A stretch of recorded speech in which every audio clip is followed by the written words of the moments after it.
Yo, ito ay para sa lahat ng mga taong naliligaw ng landas.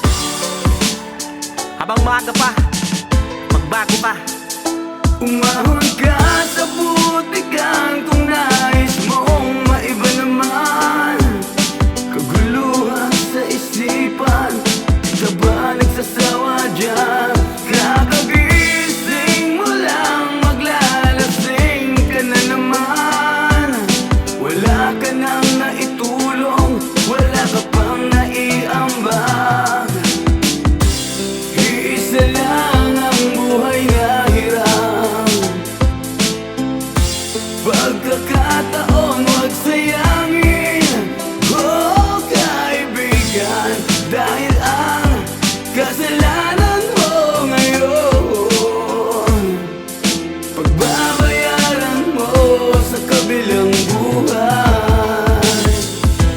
Dati akong tambay, madalas na maglaseng at sinasabihan palagi na walang mararating. Ang buhay ko hanggang dito na lamang, sabi ng iba, pagkat di nakapagkolehiyo at nabarkada na ako ay nalulong sa bisyo. Gamot na pinagbabawal, buhay ko'y pariwara na sa magulang ay sagabal. Walang mabuting na idulot kundi ang mamerwisyo, hanggang sa mababa na tingin sa'kin ng mga tao. Wala nang nagtitiwala, ang lahat lumalayo na. Para ba kung may sakit na maluba, lumalala na. Di magandang halimbawa, di magandang impluensya sa mga kabataan na sa akin nakakakita. Hanggang sa isang araw lahat aking napagtanto, tama pala mga pangaral ng mga magulang ko, at labis kong pinagsisihan mga maling nagawa. Hindi pa huli ang lahat para sa bagong kabanata.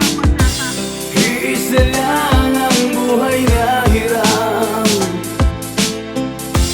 Pagkakataon huwag sayangin, oh kaibigan, dahil ang kasalanan mo ngayon pagbabayaran mo sa kabilang buhay.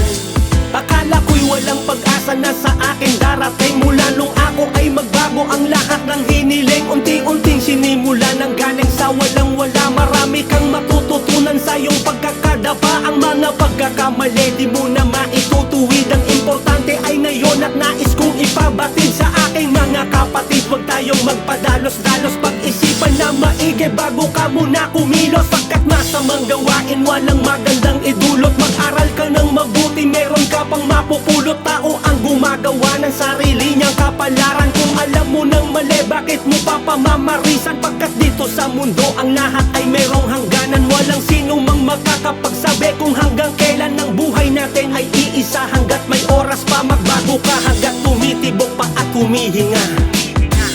Iisa lang ang buhay na hirap. Pagkakataon huwag sayangin,